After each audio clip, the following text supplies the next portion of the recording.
Kecuali kamu ketemukan mantan pacar kamu, dia tidak pilih Bu Risma, terangkan pada dia bahwa kamu akan tersesat nanti. Jadi kita pernah punya pengalaman dengan pengetahuan, dengan metode, dengan filsafat, dengan logika, dengan dialektika. Dulu ada di situ, tiba-tiba dia lenyap dalam 10 tahun terakhir ini.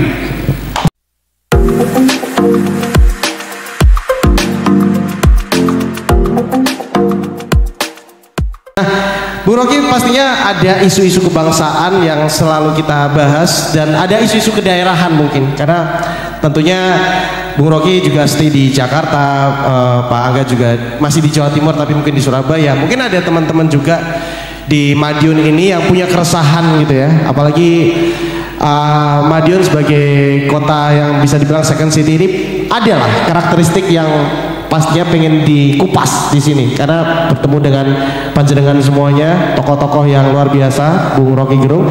Saya akan membuka pertanyaan untuk teman-teman, curhatan juga boleh, atau apapun itu terkait bagaimana pada akhirnya politik juga bisa mencerahkan kita, bukan membodohi kita, atau bagaimana pada akhirnya beberapa isu-isu kedaerahan ini menjadi satu hal yang cukup penting untuk bisa diungkapkan kepada Bung Rocky. Jadi kita persilakan untuk teman-teman mahasiswa ataupun teman-teman yang umum yang ada di ruangan ini untuk bisa tanya atau berdiskusi. Ini kita diskusi santai ya. Jadi silakan. Oke, teman-teman yang ada di belakang, mungkin bisa minta tolong mikrofonnya, Mas. Silakan berdiri. Ini tetap diskusi akademis ya. Memang ada isu politik praktis karena memang ada pilkada. Saya mesti layani pertanyaan itu. Tapi kayak kita bicara hal yang lebih memungkinkan, kita berhadapan dengan global issues itu. Terima kasih atas kesempatannya. Perkenalkan, saya Kresna dari Madiun. Kresna dari kampus atau umum? Dari kampus, Mas. Dari mana? Dari UGM kebetulan. Kresna dari UGM. Wah, luar biasa. Tepuk tangan untuk teman-teman UGM. Asli Jogja atau asli Madiun? Madiun, Mas. Oh, Madiun, tapi kuliah di UGM. Silakan, Mas Kresna. Saya izin bertanya ke kedua panelis ya, terkait dengan isu terkait dengan demokrasi dan Gen Z. Ini kan kalau dilihat sekarang itu kan kita sebagai Gen Z itu kan dihadapkan banyak challenge. Salah satunya itu mungkin terkait dengan pendidikan, karena kita dituntut harus segera sukses, terus kemudian ada beberapa program terkait dengan Merdeka Belajar yang akhirnya membuat fokus kita itu nggak hanya untuk mempelajari hal-hal terkait dengan lebih lebih filosofis, tapi akhirnya kita lebih dituntut untuk menjadi lebih praktikal di dalam belajar, termasuk dalam kegiatan magang dan sebagainya yang menyulitkan kita untuk makin berorganisasi. Nah, ini untuk pertanyaan untuk kedua panelis ini, gimana sih caranya atau cara paling tepat seperti apa untuk membuat kita ini Gen Z ini kan, kalau terkait dengan suatu isu kan salah satu yang terpenting dalam membangun demokrasi adalah kesadaran kelas. Nah, itu tuh sebenarnya bagaimana caranya untuk kita terutama di daerah itu bisa membangun kesadaran kelas, baik melalui model-model yang dulu pernah dipraktekkan maupun mungkin yang lebih modern kayak gitu sih. Terima kasih. Terima kasih. Tepuk tangan dulu. Pertanyaannya bagus. Mungkin bisa saya simpulkan gini. Ini Gen Z ini sebelum pengen berpikir kritis dan ideologis ya, ada hal yang lebih penting untuk dipikirkan, kurang lebih seperti itu. Mungkin bagaimana kita cepetan dapat kerja, untuk magang, untuk dapat penghasilan, dan pada akhirnya itu juga untuk memenuhi kebutuhan sehari-hari dan lain-lain. Bagaimana menyikapi itu kurang lebih ya, Mas Kresna. Silakan, bisa Bung Rocky, bisa Pak Angga. Oh, dikumpulkan dulu. Oke, dikumpulkan dulu. Simpen dulu berarti. Berapa orang dulu? Ya, tiga. Dua lagi. Silakan. Yang depan. Ya, Mas yang paling depan.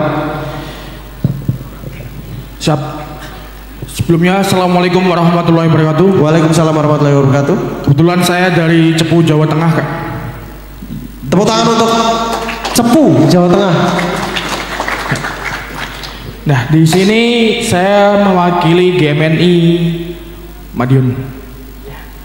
Untuk pertanyaannya, di era kapitalisme digital, perusahaan teknologi besar memiliki kekuatan lebih besar daripada beberapa pemerintah dalam mempengaruhi opini publik.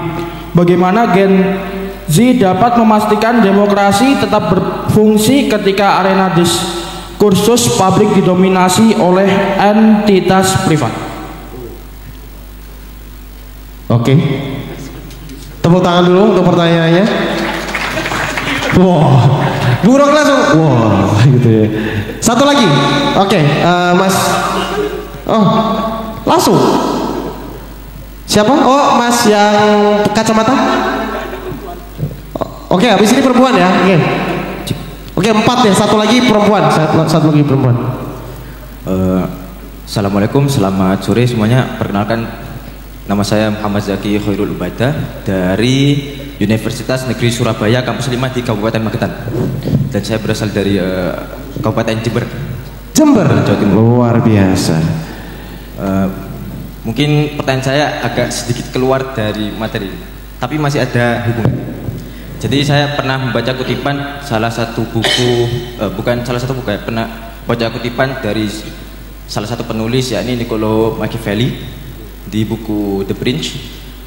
Beliau mengatakan kalau penguasa itu akan melakukan berbagai cara atau segala cara untuk menjadi pemimpin atau menjadi penguasa. Nah,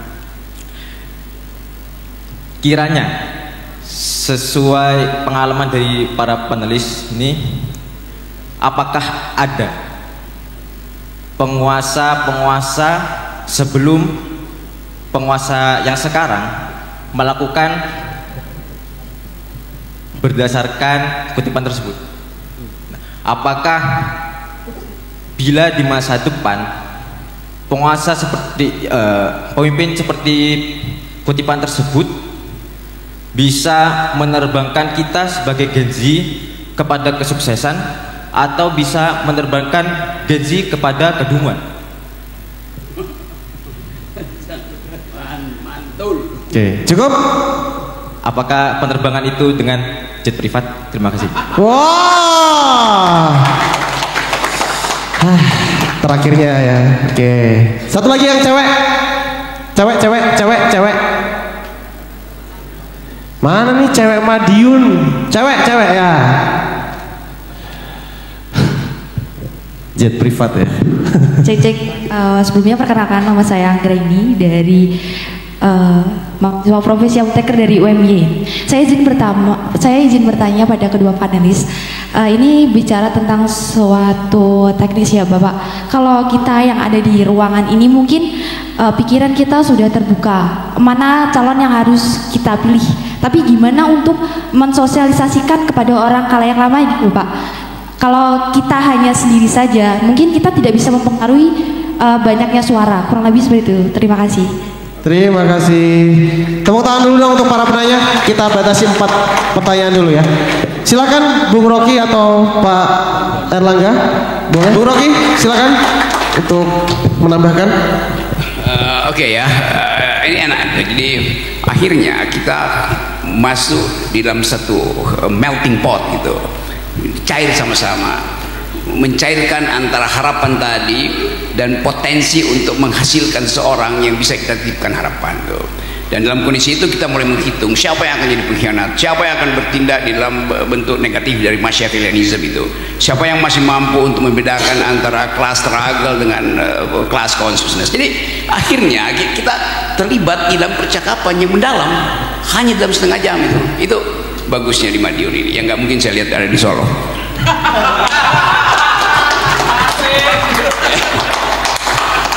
Oke, saya mulai pelan-pelan ya.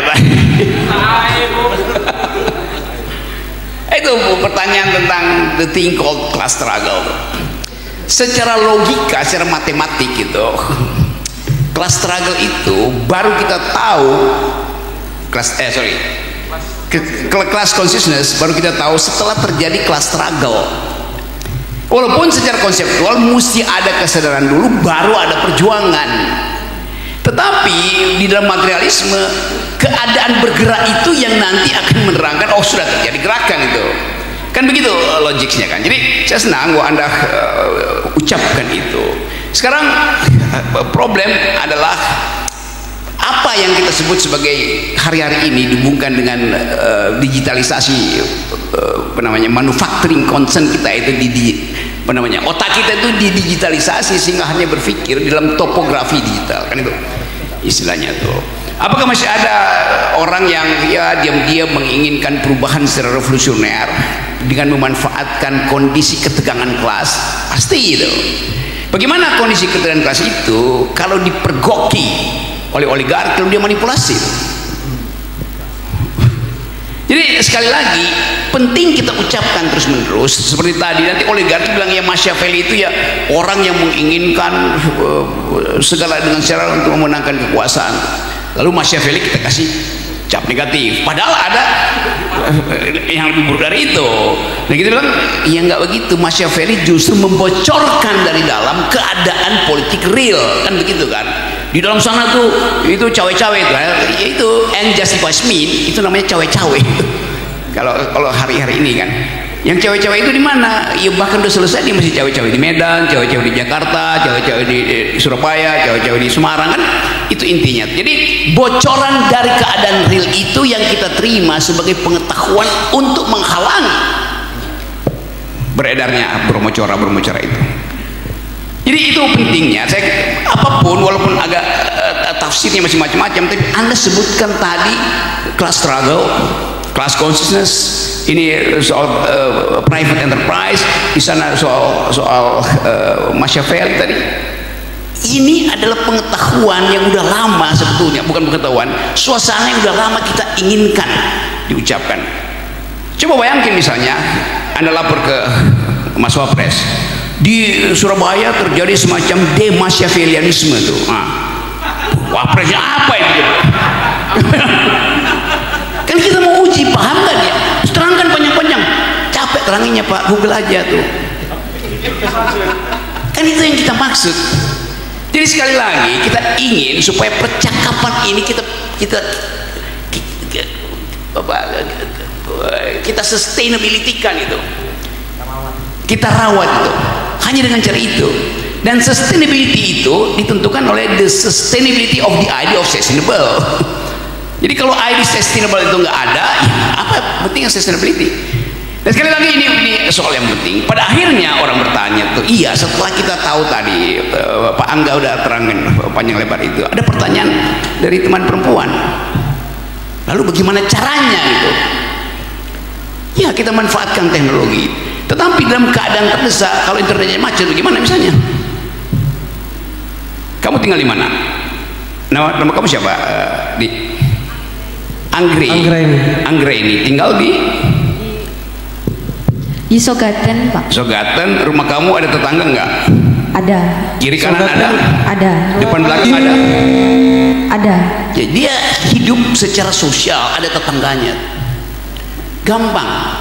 Tanya pada tetanggamu kiri, pilih Bu Risma enggak? Misalnya, ini saya mau terangin hal yang biasa. Oke. Make sure ya, make sure. Kalau dia bilang pilih, oh iya saya pilih Bu Risma, tinggalin aja dia. Di belakangnya, pilih Bu Risma enggak? Iya, tinggalin dia. Kirinya kan, ya. Depannya, ya. Kalau semua pilih Bu Risma, nggak usah kamu pamerkan pengetahuan kamu. Kecuali kamu ketemukan mantan pacar kamu, dia tidak pilih Bu Risma, terangkan pada dia bahwa kamu akan tersesat nanti.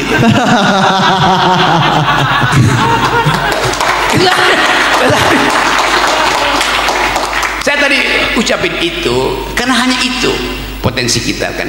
Kita ingin pengaruhi semua orang supaya ikuti jalan pikiran kita. Itu yang kita sebut determinasi subjektif kita. Itu dibekuk oleh fasisme, dibekuk oleh fasisme Jepang. Jadi kita hidupkan kembali pikiran itu setelah kita mulai mengerti bahwa republik itu adalah pilihan eksistensial kita. Maka terbitlah keinginan untuk baca. Terjadilah pertengkaran di konstituen itu. Jadi kita pernah punya pengalaman dengan pengetahuan, dengan metode, dengan filsafat, dengan logika, dengan dialektika. Dulu ada di situ. Tiba-tiba dia lenyap dalam 10 tahun terakhir ini. Oke, semakin seru ya teman-teman. Gimana, lanjut? Lanjut ya, silakan. Oke. Mas Habib. Oke, selamat sore. Selamat sore, Mas Tori, Pak Angga, Bung Rocky. Perkenalkan, nama saya Habib dari Madiun Umum. Saya ngikutin Bung Rocky udah lama di YouTube, terus di ILC. Baru kali ini berkesempatan untuk bertemu langsung. Terima kasih sudah mampir di Madiun, Bung. Oke, pertanyaannya,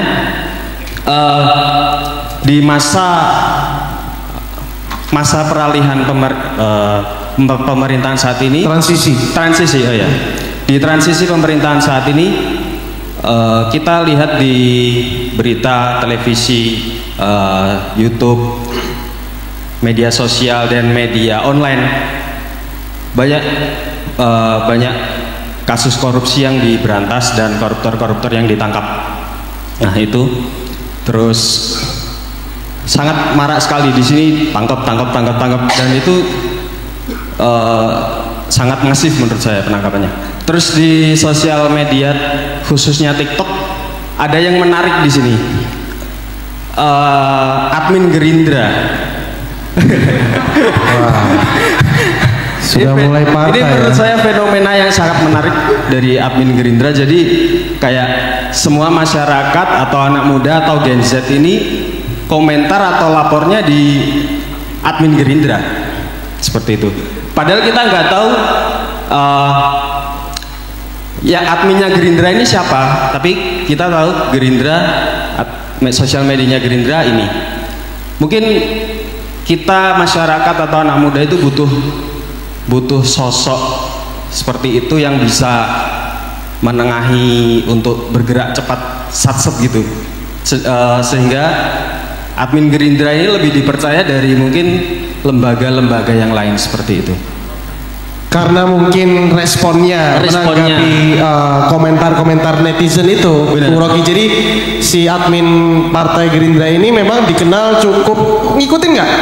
Enggak ya? Jadi dan cukup apa ya? Humble. Ada kocak-kocaknya juga. Ya, ada lucu-lucuannya juga. Seperti itu. Sampai pada akhirnya mungkin hal-hal itu yang bisa lebih dekat dengan Gen Z. Iya, kurang lebih seperti itu. Ya. Terus satu lagi pertanyaan,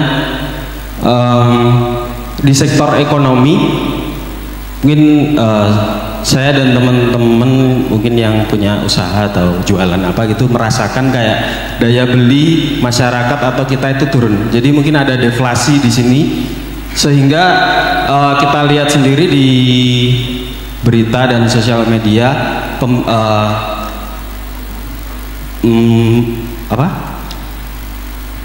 judol dan pinjol itu diberantas sedemikian rupa seperti itu. Bagaimana tanggapan Pak Angga dan Bu Rocky? Terima kasih. Oke, tepuk tangan ya. Silakan tambah lagi. Oke, thank you. Assalamualaikum warahmatullahi wabarakatuh. Oke, thank you Bung Rocky, Pak Angga udah mau datang ke Madiun. Saya perwakilan, saya representasi dari pengusaha muda Madiun. Ya, saya kesini juga, saya luar biasa hari ini ngeliat semangat teman-teman mahasiswa. Tepuk tangan dulu dong buat teman-teman mahasiswa, luar biasa kalian. Karena yang di depan juga, yang di depan ini visionary ya, visionary-nya Indonesia ini, ya kan? Bapak filsafat Indonesia, Bung Rocky Gerung, dan hari ini saya baru first time ketemu Pak Angga juga luar biasa. Bung Rocky, Pak Angga, hari ini kita dialektika luar biasa sekali. Kita banyak gagasan yang kita bahas, apapun itulah, dari backgroundnya Bung Rocky sama Pak Angga. Cuma gini, Bung Rocky, saya ini everyday, saya ini nongkrong ya, nongkinya itu sama anak-anak muda, Gen Z. Nah, kerasannya gini, Bung. Ini masih relate sama pertanyaannya Mas Krisna tadi. If we talk about struggling, kita ngomong struggling. Kalau aku nongkrong sama anak-anak mahasiswa, masih banyak banget yang mau running tentang idealisme, tentang cara mereka berpikir, tentang mereka membangun filosofi berpikirnya. Tapi yang disayangkan adalah, Mas Brian, gimana aku mau merdeka? Gimana aku mau, kalau kita bilang tagline berpikir merdeka, gimana aku mau ke tahap itu? Gimana saya mau berpikir merdeka kalau aku belum merdeka, Mas Brian? Gitu. Jadi tagline-nya itu ya teman-teman. Gimana nih saya mau berpikir merdeka kayak Bang Rocky, kayak Bapak Angga ya kan, Bapak Profesor Angga duduk di sini kayaknya enak. Iya enak juga ya. Oke, kok jadi nanti duduk di sini nanti teman-teman event organizer bisa kontak rekening saya ya. Jadi saya dapat share dari Bung Rocky. Oke gitu, Bung Rocky. Jadi keresahan. Jadi ini saya mau ngobrol dari keresahan teman-teman dan kita bicara usaha, Bung Rocky. FOMO ya, fearing of missing out, ya kan? Fear of missing out. Itu sebenarnya tergantung POV ya, tergantung POV bahwa FOMO is not everything if we talk about negative thinking. Karena ada positive thinkingnya juga. Kenapa anak-anak sekarang FOMO? Because ada flexing, ada substansi yang kita bilang flexing. Gini, tunggu. Oke, boleh duduk sini ya. Oke, gimana Bung Rocky? Kenapa pakai istilah negative thinking itu?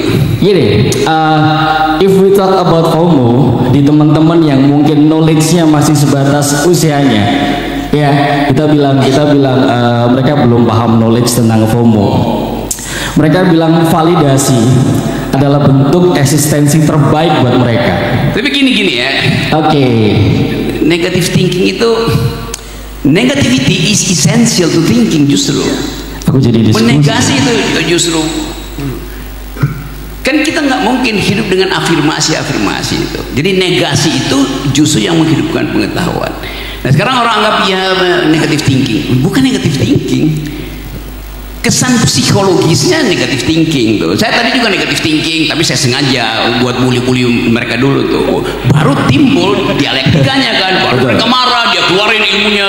Ternyata ada yang masih nyimpan the dictionary of Marxist thought itu. Yep. Siapa yang nulis itu? Yang betul. Ya gitu kan. Jadi clear, oke. Tapi yang lainnya belum tanya. Oke, kawan ini mau menerangkan sesuatu yang dia anggap sebagai kompilasi dari pengetahuan dia tentang the millennials. Oke, that's right. Tapi actually saya ingin sekali suatu saat nanti menjadi representasi anak muda, bahwa tetap if we talk about truth, that is truth, gitu. Kalau kita bicara kebenaran ya harus konsisten di sebuah kebenaran. Cuma sayang banget Bang Rocky, setelah teman-teman keluar dari bangku perkuliahan, mereka malah tidak pernah melihat kebenaran itu sejati. So tagline-nya kalau Bang Rocky hari ini mau resi-resi Jawa Timur, iya kan, resi-resi Jawa Timur ya Bang Rocky ya. Masalahnya anak-anak muda sekarang belum bisa stand in ourselves. Itu pemikiran mereka mungkin bisa strong, tapi yang tidak strong adalah bagus. Oke, gitu. Jadi intinya gimana caranya kita mau berpikir merdeka kalau kita belum merdeka. Ya. So itu closing statement dari closing statement dari saya, dan buat teman-teman yang saat ini masih konsisten di Jawa Timur, kita boleh menyuarakan bareng sama Bung Rocky. Walaupun kalian berbeda pilihan, kita tetap satu, Indonesia. Thank you. Wassalamualaikum warahmatullahi wabarakatuh. Jadi bayangkan ini forum ada pengusaha muda mengevaluasi anak muda. Jadi ide itu kan kita mau lihat apakah yang Anda sebut ingin bersama-sama setelah mengevaluasi mengetahui bahwa blockingnya di situ tuh. Lalu sebagai pengusaha, ya bagaimana Anda mau selesaikan soal? Ya udah nih ke nomor rekening gue itu ambil. Tetapi perubahan itu harus dengan keputusan politik. Itu masalahnya tuh. Tentu bagus betul voluntarisme dari teman ini tuh. Bahkan voluntarisme itu nggak cukup itu. Jadi sebetulnya banyak kita yang menginginkan ada perubahan paradigm. Dan dia mau menerangkan bahwa kemampuan kita untuk menghidupkan harapan itu harus dimulai dari kebebasan kita untuk memiliki harapan. Itu kan maksudnya. Itu politics of memory yang hari ini. Satu adalah IQ bangsa ini 78. Itu bad memory buat kita. IQ kita tinggal 78. Singapura 105, Vietnam 115. Jadi bagaimana kita berkompetisi di bonus demografi kalau peralatan untuk kompetisi itu otak itu dangkal. Satu. Apalagi yang kita sebut sebagai politics of memory kita, hutang luar negeri kita yang sangat mungkin gagal untuk dibayar. sehingga pemerintah panik ambil pajak PPN untuk semua orang. Itu juga ada politik of memory kita. Apalagi stunting 25% prevalensinya, artinya dari 4 kelahiran 1 bayi pasti kekurangan otak, udah pasti itu namanya 25%. Jadi semua hal itu yang kita ingin wujud. Apalagi politics of memory kita itu. Ini politik of memory di zaman yang dibuat oleh Mulyono. Apalagi ya kan itu memori kita ada di situ. Setiap malam ada 19,5 juta rakyat Indonesia tidur dengan perut lapar. Politics of memory. Siapa mereka? Kebanyakan perempuan. Kenapa? Karena perempuan akan berbohong ketika ditanya, ibu udah makan belum? Udah nak. Silakan bapak makan. Dia nahan laparnya supaya anak dan suaminya itu bisa kenyang. Jadi perempuan itu jadi proletariat. Politics of memory kita. Semua hal itu ada politics of memory. Lalu kita berharap ada politics of hope. Apa itu? Tadi dia sebutkan, supaya kita mampu untuk menjadi diri sendiri, bersaing dengan anak-anak muda di Kuala Lumpur. Berapa pendapatan anak muda Kuala Lumpur hari ini? 13.500 US dollar. Berapa pendapatan anak muda di Madiun sekarang? 4.500 US dollar. 4 kali lipat. Kompetisinya di mana di situ? Pakai artificial intelligence. Artificial intelligence mesti pakai intelijen, bukan intelijen yang artificial. Kan itu dasarnya kan. Jadi sekali lagi ini penting. Nah sekarang tadi saya terangkan ada politics of hope, the ontology of the not yet, yang belum itu mau kita capai. Kita datang dari politics of memory, melihat keadaan di Madiun, dengan keadaan ini kita proyeksikan politics of hope. Bagaimana caranya? Pastikan bahwa hari ini kita bikin jembatan dari politics of memory ke politics of hope. Jembatannya apa? Jadikan Madiun itu argumentative society. Itu dasarnya tuh. Hanya dengan kemampuan itu kita bisa katakan kita bisa hapus memori buruk itu, karena kita punya harapan tadi, memacu pikiran dengan dialektika, dengan berpikir real tentang apa yang harus dilakukan. Jadi kita ingin semua warga negara, semua warga Madiun itu jadi pedagog, bukan jadi demagog.